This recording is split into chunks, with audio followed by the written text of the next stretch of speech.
معاف کر دینا خدا کو پسند ہے اور خدا کے نبیوں کی سنت ہے۔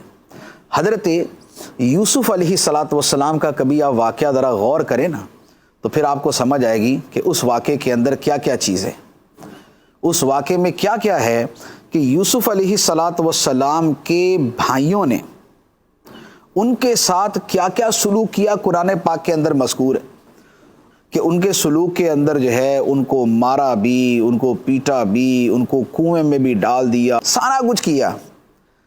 لیکن جب یہی ظلم و زیادتی کا مرتکب بھائی حضرت یوسف علیہ الصلاۃ والسلام کے پاس پہنچے اور جب پتہ چل گیا کہ یہ وہی یوسف ہے ہمارا بھائی جس پہ ہم نے ظلم کیا تھا، زیادتی کی تھی، تو جب ان کے سامنے پہنچے تو انہوں نے کیا فرمایا؟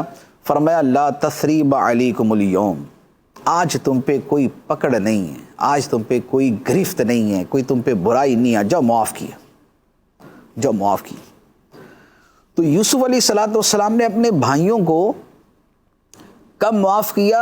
کہ جب بدلہ لے سکتے تھے، جب انتقام لینے کی قدرت تھی، جب خود حاکم وقت تھے، سلطان تھے، جب پاور اور اختیارات ان کے پاس تھے، اور جب بھائی بے بس اور بے کس ہو کے ان کے سامنے کھڑے تھے۔ تو ہم کسی کو معاف نہیں کرتے۔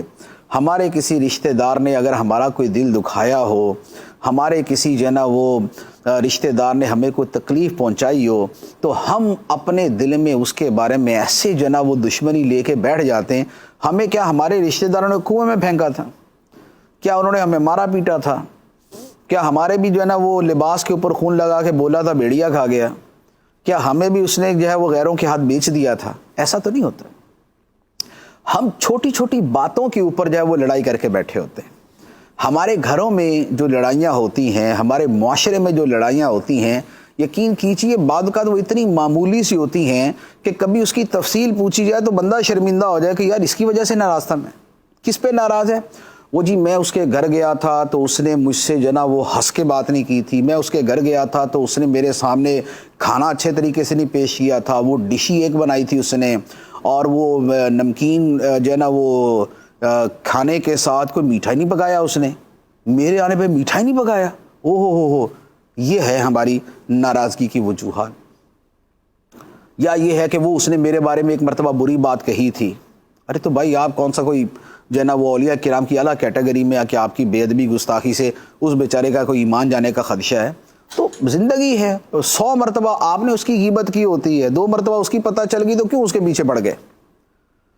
تو ہم اگر اپنے اعمال اور اپنی حرکات پہ غور کریں کہ ہم دوسروں کے ساتھ کیا کرتے ہیں، تو ہمارا عمل بھی تو اسی طرح کا ہوتا ہے۔ ہوتا یہ ہے کہ درمیان میں کچھ چغل خور ہوتا ہے کہ جو چغلی کر دیتا ہے، آ کے بول دیتا ہے اوئے آپ کو پتہ ہے اس نے آپ کے بارے میں کیا کہا تھا۔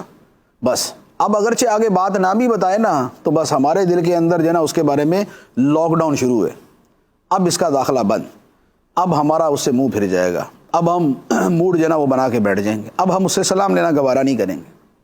حالانکہ یہ ناجائز و حرام ہوتا ہے۔